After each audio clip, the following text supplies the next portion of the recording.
Hey y'all, welcome to another episode of the Slim Cogcast. It is our Slim Cognito, and it's been a weekend. It's been a week, man. So, of course, we got to talk about what we've been watching, and then what we've been played, and what we got going in the news. But one thing I do like, I gotta admit, bro. Let me go ahead and talk about Power, bro. Let me go ahead and talk about Power. I watched all 6 seasons. That show make you hate everybody, bruh. Like, I don't even know what characters I even like no more. Like, I started off, the only character that ain't never let me down or disappointed me was Ghost. Like, for real. Everybody else around this man has, like, just disappointed me to no end. Like, just disappointing. Like, let's just break it down. Alright, so the dynamic of the St. Patrick family goes as thus. And I'm just going to call this episode, we're just going to call this episode series recap. As a matter of fact, we might just make this the podcast because I got a lot to talk about. And honestly, the podcast news, I don't really think anybody been checking for it. And it ain't been no good gaming news in so long. Like, what else am I supposed to talk about? Like reality TV? Like, nah. So, let me see. Give me a sec so I can pull up a good reference page real quick. Ooh, boy. This damn show, man. So, the entire family dynamic of the St. Patrick's goes like this. Now, you got basically a father and a mother at home living a good lavish life in the hills, or not in the hills, excuse me, whatever would be the equivalent of it, I guess, in New York. But they living in this penthouse suite, this big fancy place. And the funniest thing about it all is like these kids have everything they want. The dad had to grow up being a corner boy, selling drugs and whatnot. And the mom was there, she held him down and she helped him out a lot, And through his leadership, they made it there with 3 beautiful kids in a nice home and don't have to worry about money for the rest of their lives. Now, of course, he wanted to pivot from dirty money and have some legit business and, a better way to clean the dirty money that's left around. Here he is trying to secure a future for his children that's disconnected from the drugs. Now, the thing that's funny is his wife didn't want him to be that businessman. She wanted him to be the biggest drug dealer in New York. And at that moment, they were not on the same page. I believe I mentioned this last time. Now, because of such, he's goal-oriented man. Meaning, when he wants to do something a certain way or go a certain route, nothing can get in the way, and he won't let it happen. He won't let anybody get in the way of that. So, if he's doing something and he's motivated by doing it for his wife and kids, then that's what he's gonna do. No one's gonna stop him. Because of that, her will to still be married to the dope boy held him back in a sense, because he couldn't get her on the same page. And he didn't want his past to catch up with him too much. This is not me blaming. I'm not blaming Tasha from the door. Okay, I'm not going to blame Tasha from the door. I'm just stating the family dynamics, okay? So that caused a divide between the spouses. But the children, see Tariq being the eldest of the kids, he's looking up to and idolizing his father because that's who he wants to be. And learning the nuances of your parents is one of the main things that kids pick up on, is the nuances of you. That's how they end up knowing their parents better than anyone, because you're around them all day. They see you when you get angry. They see you when you react, when you're sad, all these things. If a daughter is raised in a home with her parents, but she sees that her mother is incredibly manipulative and she lies and goes behind the husband's back to do things, that's the same type of behavior that child will learn in relation to dealing with men and etc. and other people at large. If a son sees his father being, inconsiderate and keeping people in the dark and lying to one another and holding back information all the time, that son is going to idolize and learn and pick up on those things, and that's what they become. And we become the things that we grew up around because it's our environment. We become products of our environment on a micro and a macro scale. And by that I mean micro, the product of environment being your home, and macro, product of an environment being the neighborhood and location that your home is located, the people you grow up around. Now, the biggest thing about this fact is, the thing about Power is that the children are written very well in this regard, because you can't get away from who you are when it peaks out at certain times. And the only people who will see that are the people who are around you the most when you can't keep the roll up. It's easy to put the face on for people outside, but the ugly demons that we hide inside are the main demons that influence our children sometimes. So, when it comes to that, you have to consider the roles that these children play in all of this. And by that, I want to get to Tariq St. Patrick, the biggest role of all of the children, actually, where his actions, one of the biggest issues with Tariq in raising him that I believe Ghost knew, James knew, and Tasha did not want to see, was that Tariq was very smart, very ambitious, just like his father, but he didn't know how to deal with the consequences of his actions. While his father, James, he oftentimes take on the responsibility of other people's actions. He was kingly, dare I say godly, because of such. And that's why so many people depend on him. That's why people follow him. That's why he leads. Is because the people who are flawed, he keeps taking on their flaws and does his best to make it right and correct it, helping people with their shortcomings in order to keep the ship afloat and keep things running. The issue was that Tariq was being taught by his mother that you don't have to pay for the consequences of your actions. And you have Tariq thinking that he could always escape from whatever choice he made as long as he called his mama. If you noticed, every time he picked up his phone, he tried to call his mom. And when he tried to call his dad, he would get scared and he'd erase the text, because he knew that if he talked to his dad would make him face his choices, to face his decisions, you know what I'm saying, his consequences. And that's one of the biggest things. Even Kanan, who was, I won't directly say corrupting the boy, but yes, he was corrupting the boy.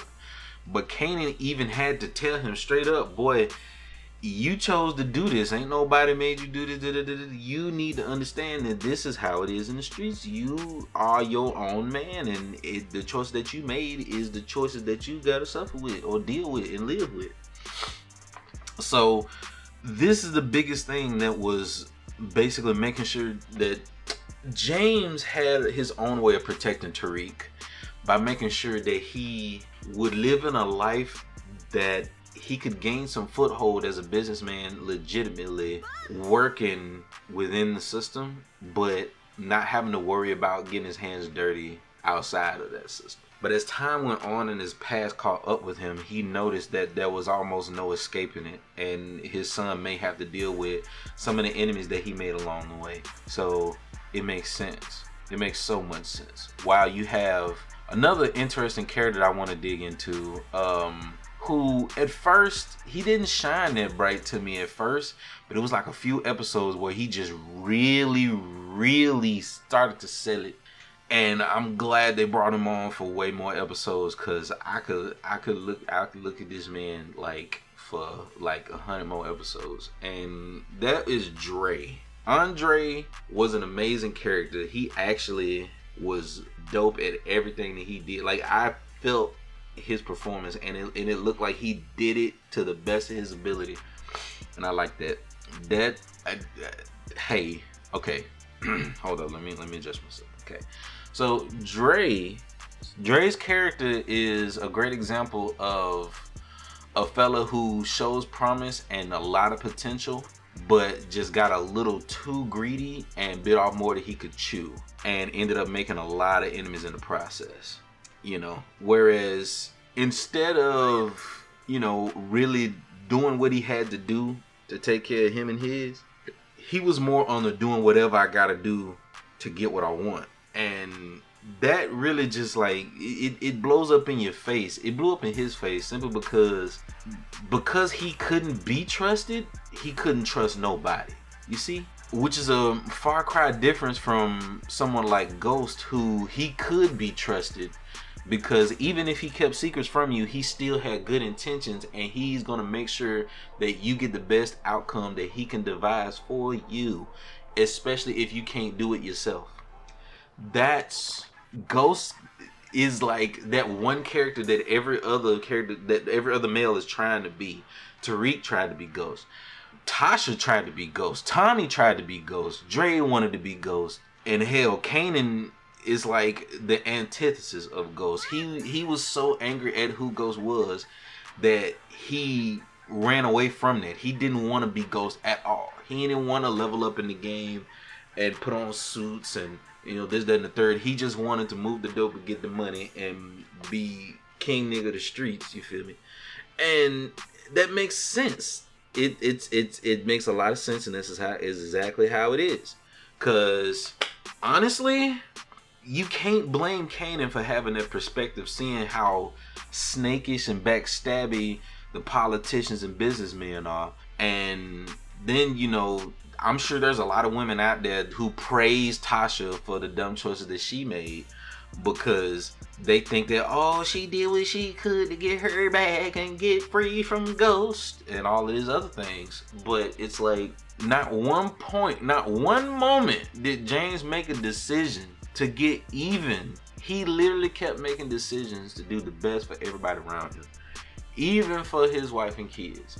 But it's like every time he kept giving, and he kept giving, to the point where it was hard for him to keep the few things that he took for himself.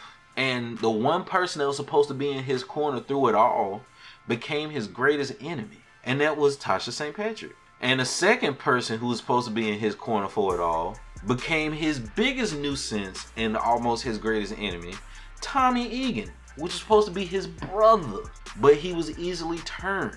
Now, let's compare the boss status and decisions that's made by, let's say, three characters. Three characters. Let's compare James to Tasha to Tommy. And we can throw Dre and Kanan in the mix too. Tasha's decision on being a boss was to take advantage of her best friend's business that she built from the ground up in order to launder money and get her into a life of crime that she was never ready for, which ultimately led to her death by her own friend's hand. Ghost has never done anything like this, and he never had to. And in doing so, he was way more successful for it. Tommy decided that it's a good idea to just shoot first and not ask questions. And it's useful to have that certain type of person on your team from time to time. But once he got unstable and emotionally crazy, this man became a bigger nuisance in Ghost's ass than ever before. And he just kept making problems worse and worse and worse and worse. Choosing people over your family, like, come on, man. The person that was there with you, that your mama helped raise, the brother that couldn't be no closer to you if y'all was the same race. Y'all couldn't be no closer. Like, this is your brother here, and you letting other people talk you. Like, come on, man. The biggest problem I had with Tommy is, like, I like the fact that he was friends with Tasha, but he was letting Tasha's paranoia and negativity get in his head and talk him out of his homeboy. You don't never, ever let your brother's girl talk you out of your homeboy, especially if your homie ain't even never done you wrong. He ain't never like disrespected you or nothing. You don't do that. You don't do that, bro. You just don't. That's a mistake. And Tommy made a lot of mistakes. Let's keep that clear too. Tommy hooked up with a girl who wasn't ready for the life he was in, and then he was so, paranoid and helpless that when she tried to help him, she made matters worse. And that was the biggest thing, is like what she didn't understand her role. He didn't like map out her role, and Holly didn't understand that and she didn't fit that role either, to be honest with you. She wasn't that type of girl. but he kept trying to make her into that type of girl because he wanted what Ghost and Tasha had so bad. You know what I mean? But even they paradise wasn't paradise. It's just people on the outside looking in thinking that it was. So him, you know, I won't say envying, but he was aspiring to have what they had, but he didn't know that what they had was not, they didn't even have what they had. Now, the thing with Holly is Holly was solid. She was actually a down chick, but the problem was that she was too much on going behind his back on things and trying to do this and that, while there was too many things in motion that she couldn't control, you know? Because let's be honest, at the start, Tommy was completely dependent upon Ghost. And that's one of the things about being a leader, is that you have leaders who let his followers follow and may do good by them. But it's a certain type of leader that wants to set people up to be able to stand on their own. You know what I'm saying? Give them something that they can go beyond that. So that way, even if something outside of the leader's control have y'all, you know, go your separate ways, you want to make sure that they're set up and that they got something that they'll be fine without you.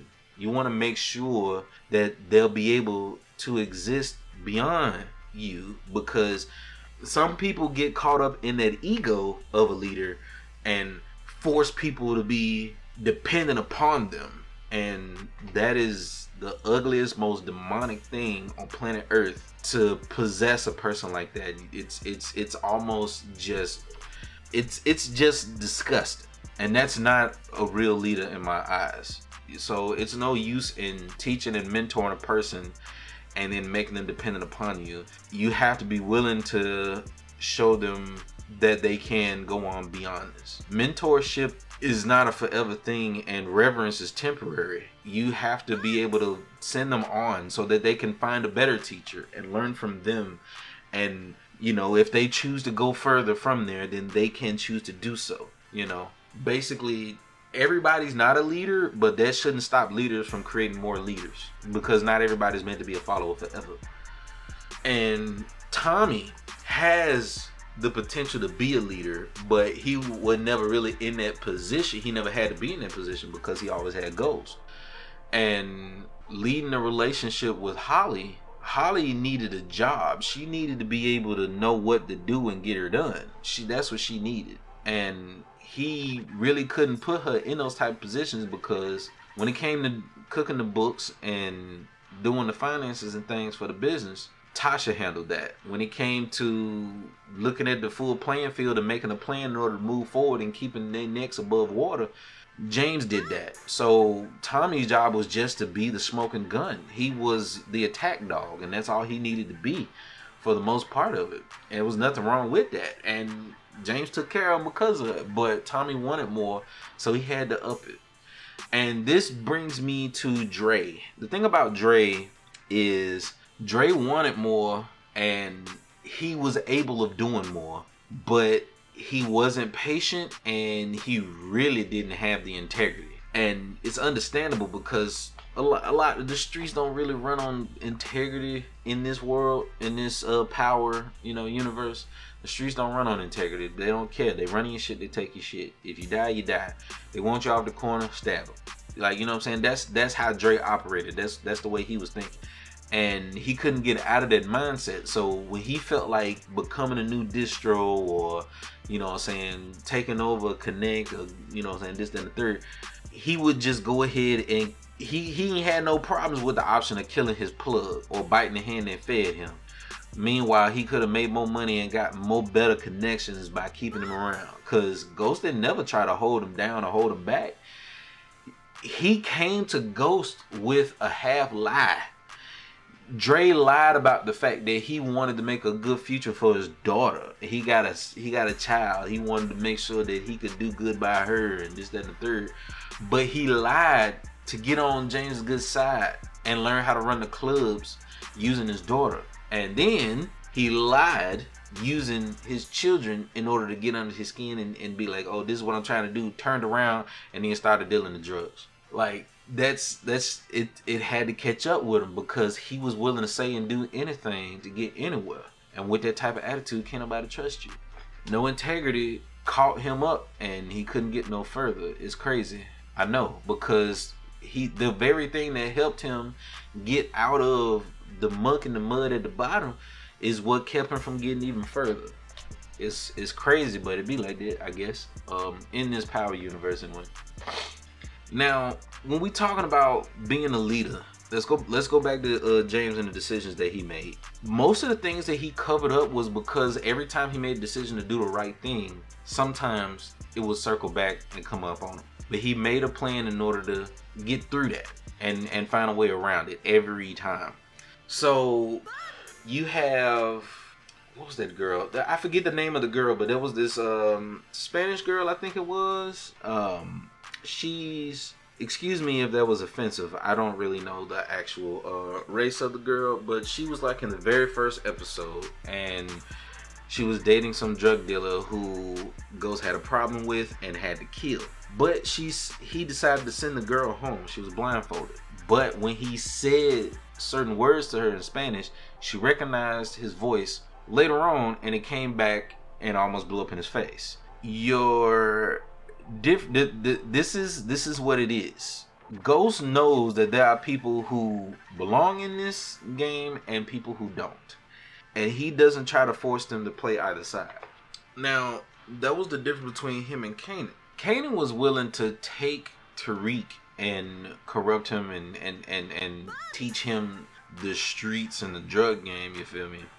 But it's more so not respecting that, not having optimism enough to see that these kids could have a better life outside of that, you know? Which that's what James was holding on to. He wanted his kids to have a better life outside of what he grew up in. That was his whole motivation. And honestly, a man with that type of like aspirations is a good man. I don't care what nobody says.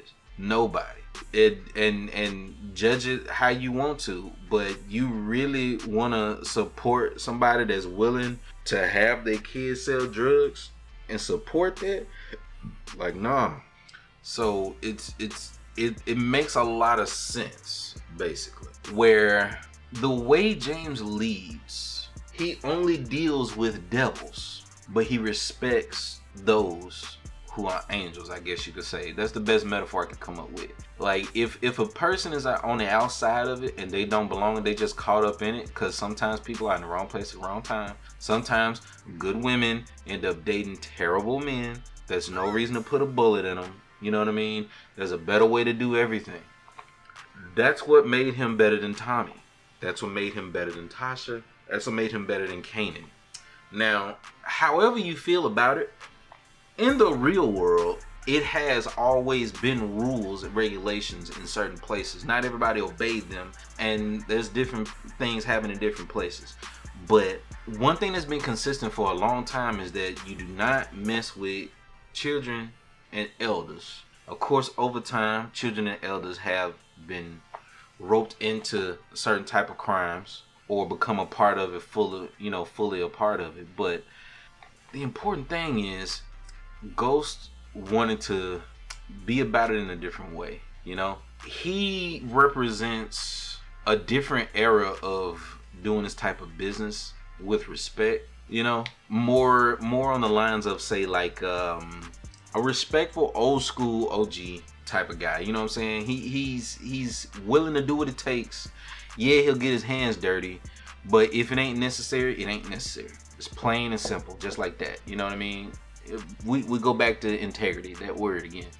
Now, when it comes down to your others that you compare them to, every other person, the integrity that they lacked ended up being the very thing that tripped them up. If you noticed, another character I wanted to mention that was actually around for a long time and had a good role in this. Let's talk the integrity for a second, and I'm gonna show you how much of a difference it makes for each character. Let's talk about Lorenz Tate's character, Councilman Tate. Now, Tate was supposed to be this black politician in New York that wanted to, be a face for the minorities, be able to make change happen in New York, and etc. He wanted to become, he was the councilman that wanted to become governor. And basically, his whole thing was, he was on the up and up, but he was still a politician. He still was, he had his snakish ways. But the moment that his integrity was compromised by having his ego bruised, it took his brother telling him, hey, you need to let that go. And his problems only got worse when he tried to dip off into a life that he really wasn't a part of.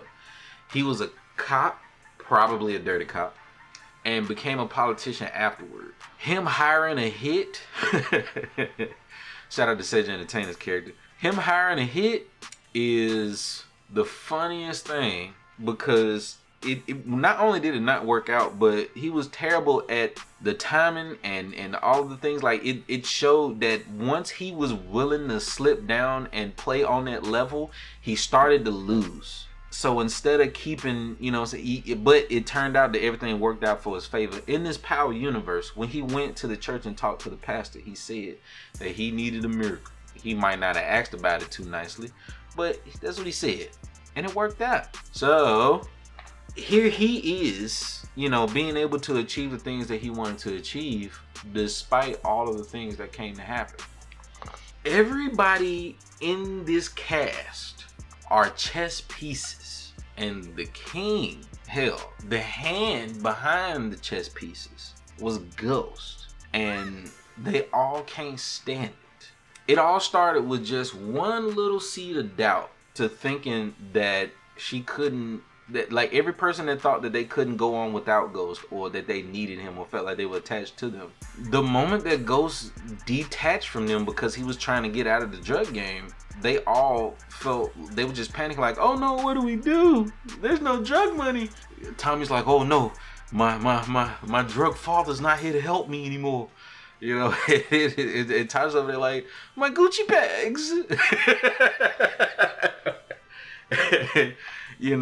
So it's like, and Kanan, oh man, Kanan was mad as hell. It's like, this man literally about to win. He finna earn black white privilege without me. Like, that's not fair. You know what I mean? So it's out there, bro. And it's like because they was all dependent on him, they were forcing him into that role of being their leader. He was stuck that way, and without them knowing, they were literally pulling him down and killing him in a sense, because it was a lot of weight to carry all those people on his coattails. And instead of them trying to lighten the load and help him, they became selfish and thought that they had to work against him because they thought he was gonna leave them. He was just gonna leave them. And this is, in a sense, shows the ugly side of how it can be as followers to a leader, you know what I mean? Especially when followers are ungrateful to those that have helped them thus far. It's like, if we go back to integrity one more time, that's the word of the week. Imagine if Lakeisha told Tasha, no, I run my business just fine, I don't want none of your help. If Lakeisha knew what the business was, then she would say, hey, no, this is not what we're gonna do, and I don't want to do this. Imagine if Lakeisha did not go back to Tommy. Imagine if she didn't idolize Tasha's life so much, then she would have been able to live the life that she would have been able to wanted or made for herself with her shop. She was already an established woman. She was running a business. She was taking care of her son. She didn't need no man at home. She was doing good. I respect Lakeisha a lot. It hurt me the most of what happened to her. She got roped into some bullshit for no reason. And then you got another really good character I wanted to discuss. Another one that we can talk for like literal minutes about integrity. Joe Proctor is so amazing. If Proctor never brought about, okay, let's be honest here. Proctor did everything right every step of the way, and he ain't never did nothing wrong. Like Proctor ain't did nothing wrong through the whole show. I don't disagree with a single choice he made. Proctor was that dude. He was the best and one of my favorite characters because his mother was terrible. His baby mama was terrible, and he tried to do everything he could for his daughter. He loved his daughter. He was a good father to her too, and he was also a damn good lawyer. He had everybody's back as much as he could. He was rock steady, and not only that, but Proc also made sure that even if he got taken out of here, that his daughter would be able to handle it. And he raised us smart. That little girl smart, boy. She's smart. Cause the biggest issues that they kept running into the whole time with Joe is that he kept having problems with people that was around Ghost that Ghost wasn't dealing with no more. Cause like Proc literally was making all the right decisions, but then here go Tommy, messed it all up. Damn. Okay. Well, here's a few other decisions that Proc did in order to make sure this shit goes right. Oh, wait, Tariq ruined it again. Like, you know what I mean? It just kept happening. Poor Proctor did not have to die, man. He was just caught in the crossfire of the bullshit that was left behind when Ghost was trying to get out of that shit. Like, it makes no sense. But see, there's another character I want to discuss that I kind of respect her, but I don't like her.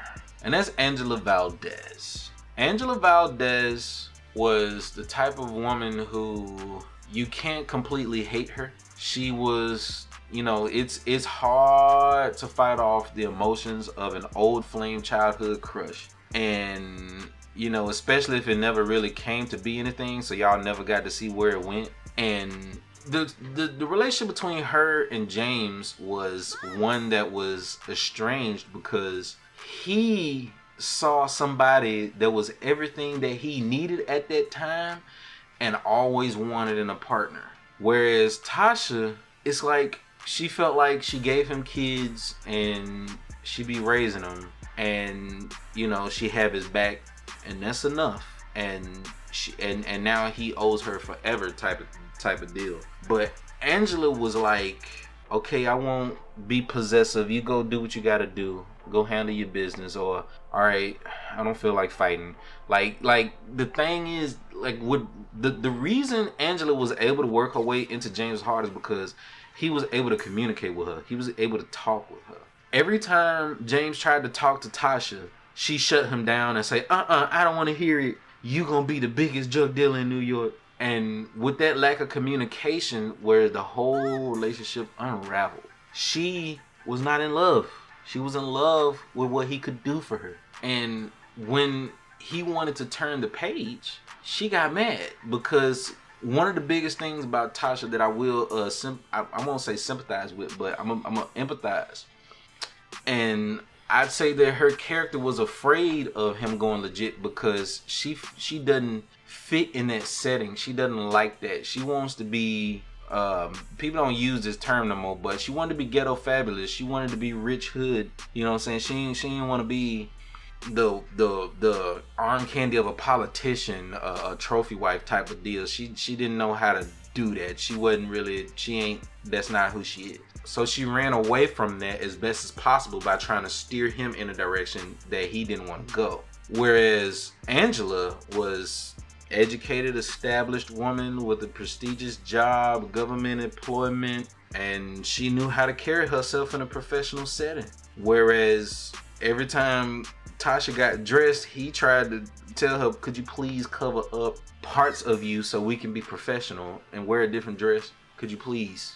And I know that there's going to be some listeners who disagree with that, but the plain and simple truth is, when a woman's, especially a black woman's, sexual appeal and her physical body is on display, that's when they respect you less and they only see you as an object of desire.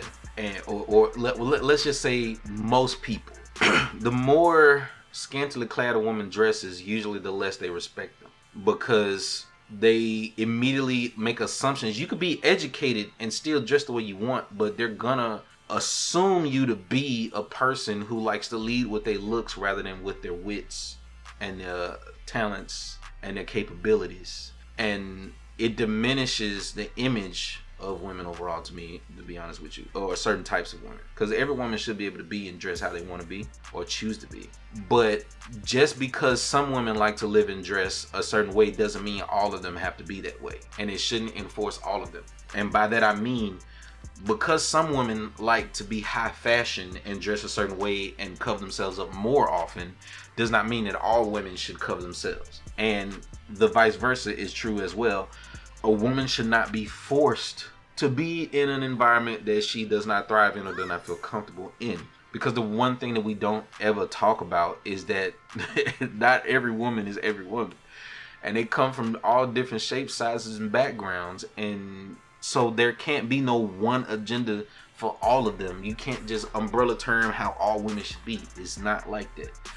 And Tasha is just not the business type, public image type of woman. She's from the hood, and it's not that she can't become that type of woman, but it was clear at every single turn of every single season of the entire show and every single episode, honestly, that she didn't want to be that type of woman. He was teaching her and building her to be that, right? Bought her the clothes, bought her the dresses, all of that, showing her how to be this, that, and the third. If you look at every scene where she dressed herself, her cleavage was all out.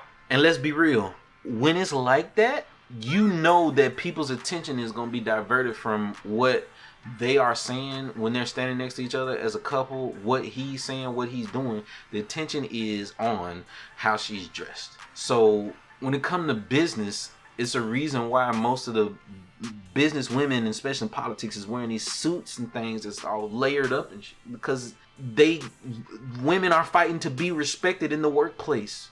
And one of the main reasons they get disrespected is because of the sex appeal. Because when dudes see cleavage, they automatically assume, oh, she wants me to see this. Oh, that's all she wants me to see. So therefore, I'm going to form my entire opinion on her based on the first thing she's shown me. The curves, the heavies. And that's the biggest thing. And it's hard to break out of that, but humans are how they are.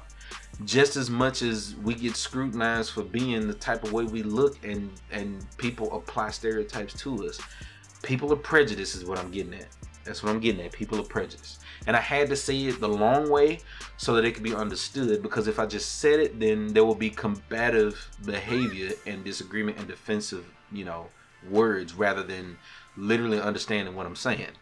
People be too judgmental, bro. It's just plain and simple. I can't tell you how many times I've blown somebody's mind on twitch.tv when they come to the stream and they expect to see whatever they expect to see, and then they get surprised. I've had people of my own, race be surprised when they say, oh, what? That when they see certain tags under my stream, you know what I mean? And they're like, what? Wait, what? You like that? And I've had people also be surprised when I would, speak a certain way with others. It's just prejudice is prejudice, and everybody fights against it. Okay, everybody deals with it, and being black alone should be enough to talk about that. I don't want to get deep into that, but it should be enough to where it should be understood that James accepted the fact that if he put on the suit and took off the baggy jeans or the baggy, pants and stuff, that people would treat him differently. And it worked. It literally worked. Yes, people were still racist and bigoted toward him, but they respected him because he was able to move differently in that world. Every time he showed them that he was more than just a corner boy, they had to respect it. When he showed them that he can play the game on their level and meet them where they are, they respected it and they did business. That's why he was able to do business with the guy who was running his clubs and be able to beat him. That's why he was able to go around in public with a woman like Angela Valdez on his arm. Because even now, let's just face reality, right? There are people who can say what they want and they can say they appreciate my intelligence or all these things that they claim that I supposedly have, or integrity and all this other stuff or whatever, I guess.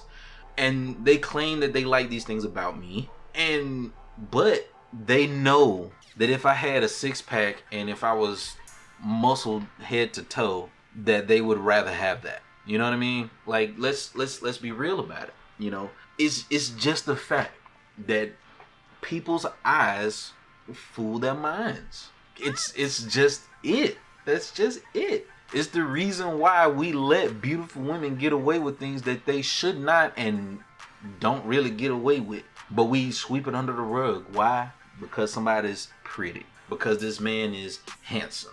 And that's just a privilege. That's where pretty privilege is a real thing. It's a real thing. You know what I'm saying? And let's look at the flip side. You could be incredibly pretty and cute, and let's say your mind ain't there. Let's say you're not that smart. Then what? You know, it's prejudices exist, man. And if a person sees you as, you know, dumb, aggressive, too smart, you know, whatever, if they see you as soft, if they, whatever it may be, these things is what it's all about. And when it comes to transitioning over into legitimate business, image becomes such a big deal. Hell, we've seen it time and again. Why you think so many people lie about who they are and then post it on Instagram, or lie about what they are and have it all over their social media? But it's because of image, and image has fooled a lot of people before.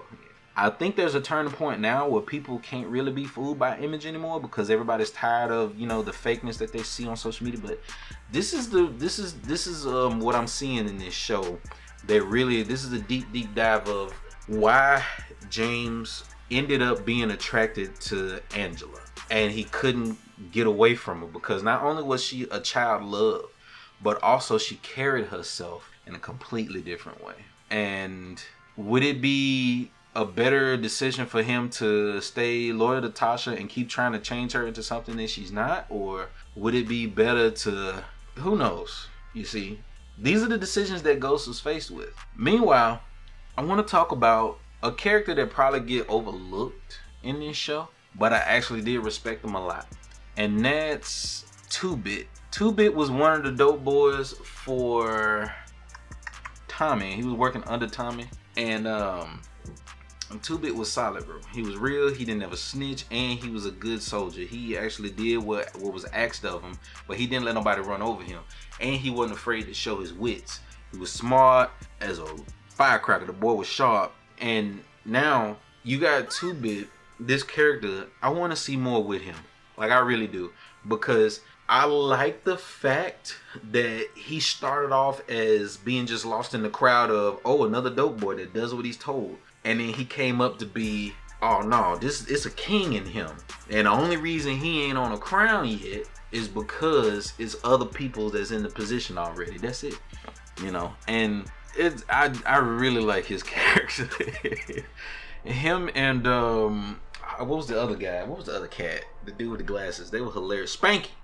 Him and Spanky was hilarious. I hate that Spanky went out like that, cause he ain't like being on the inside. He was good at thriving on the outside though, and he was real good at, you know what I'm saying, getting things done. But he talked, and there it was, you know. That's a shame. And I gotta be honest. If it was like, just to keep it real, Tommy, I'm gonna be real with y'all. And I don't hate these characters per se, because they are good teammates and they were good to get as far as they did as a teammate, you know what I'm saying? But most of this show was covered, it was like, oh my god, here we go, it's hitting me. Angela and James was covering up the mistakes of Tasha, Tommy, Dre, Tariq, Lakeisha, Kanan, Holly, Sandoval, throughout the entire show, covering up everybody's mistakes. If not for James and Angela, everybody would have been dead sooner or in jail. Let that sink in. Let that sink in. Open the door. Tell it to wipe his feet on the rug. Let that sink in. When every turn as a leader, you tried to make decisions in order to make something happen or do something, and people are working against you, nobody can really get mad at that. You can't get mad if you, like, Tommy was getting dropped. He was getting ready to drop Tasha. He was trying to drop Dre because Dre was being a snake. All of the people around, and oh my god. And when Kanan, I want to know, we need to see exactly what made him frame Kanan, because whatever it was, if we've seen how he operate, and if he gonna make somebody take a fall and get locked up, it's gonna have to be incredibly dire for him to do that. Oh my god, it's gonna be dire. So here's the thing, whatever it was that drove Kanan to become that way, I want to see it, and I feel like we might see it in Raising Kanan.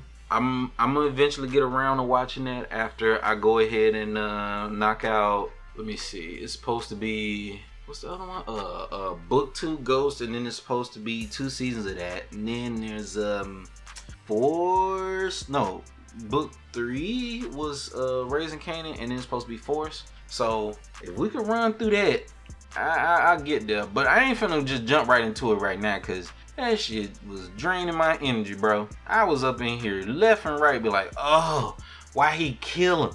Oh, this idiot, what you kill her for? Oh my God, you dumb bitch. Why did you pull the trigger?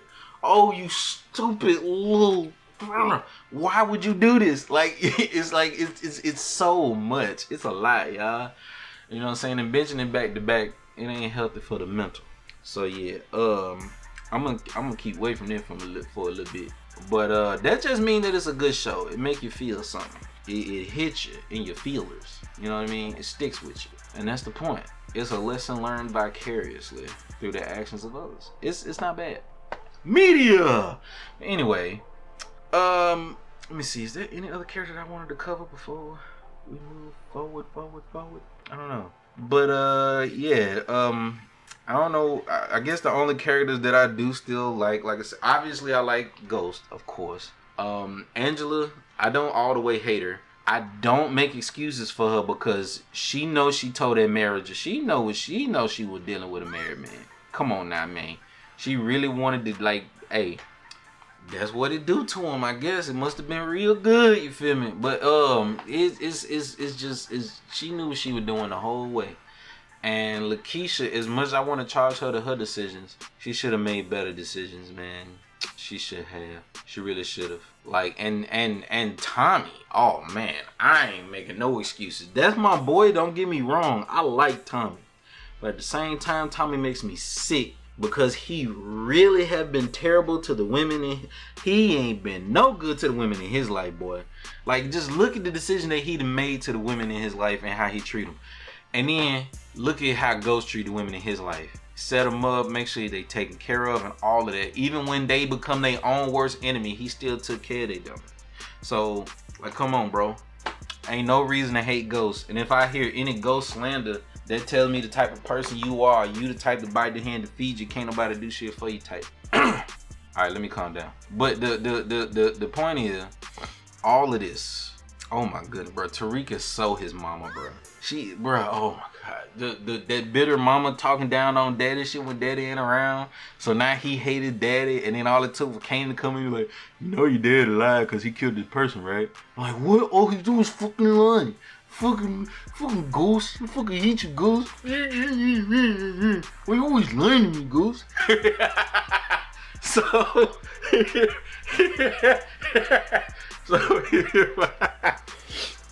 So yeah, man, that shit was so fun. But yeah, he literally was just like his mama and just always blaming his daddy for the decisions that he kept making. Talking about why you kept lying to me. If you didn't lie to me, Raina would be dead. Are you kidding me? Or if you didn't lie to me, then I wouldn't have did it. I had to fix it. I had to take it in my own hands. Like what, boy? Boy, you sound like your mama. That's the dumbest logic I've ever. Anyway, but all things considered, this is an amazing cast of people. They did such a great job in bringing these roles to life to the point where they are so believable that they can, bring such an emotion out in a viewer. And I highly respect them. They did an amazing job. I love to see them work. It's a bunch of beautiful people in this cast. And even the ones that were the most hated, like Cooper Saxe, still did a damn good job at his role. He was the believable, hateable antagonist. John Mock, shout out to John Mock, getting off the... Wait, I don't want to sound racist, but I feel like... Ain't that the dude from Fast and Furious? From the Fast and the Furious? Sun Kang? Yeah, that dude from the Fast and Furious. Alright, I ain't want to be racist. I ain't want to sit here and say, oh, the dude from Fast and Furious, and then they not beat him, and they were like, oh, look at you, boy, you think y'all look like, and I'd be like, no, that's not what I'm saying. But shout out to the boy. I'm proud of him. He came a long way from shifting gears. And that man, I've been watching this dude like do some movies for a long time. Like, goodness gracious. That man been acting since 99. Like, goodness. And you know what? He seemed to be in a lot of black productions. Oh my goodness. I think he might be a brother. So, yeah, what I'm getting at here is man, the show is amazing. The cast is amazing. And whoever came up with this, they did a great, amazing, outstanding job, and it couldn't be done better. Anywho's, here's the thing. I need to do a little cleansing on what I'm watching, so I'm gonna pick up something that's a little more lighthearted. Probably, I might catch up on some Marvel stuff, but I'm still not motivated to watch Ms. Marvel or She-Hulk, to be honest with you. And I love She-Hulk. I actually like the hero, but I'm not too motivated to watch it. I'm ready for Marvel to get back on the good shit, cause I ain't gonna lie, it's nice and I like to see it and it's good, but it still feels like Toys R Us Fisher Price right now, and I need more than that, you know. Anywho's, moving forward, hopefully things will be better, and I might cave and watch one of the Marvel shows. But for the time being, we need to probably venture off into some anime in order to calm down. Maybe, I don't know, or probably catch a few movies. I want to watch Bullet Train. I wonder if that out on the apps yet. I'm gonna have to see. Cause it looks very interesting. But for the time being, yeah, man, let's go ahead and sign out. I'm already kept you off about an hour. This is my whole recap of Power and its last seasons. The overall recap of the show. Everything's been a mystery, and I've spoken about it as best as I can for those who haven't watched it. So that way, this will be the content that'll keep giving, and you might be willing to go ahead and give it a look yourself. Hell, you might enjoy it. I know you will enjoy it, to be honest. So, yeah, give it a go. And always remember the channel motto: intentions are the most important, actions ain't nothing but loud, and words don't mean a damn thing. Y'all take care of yourselves. And peace.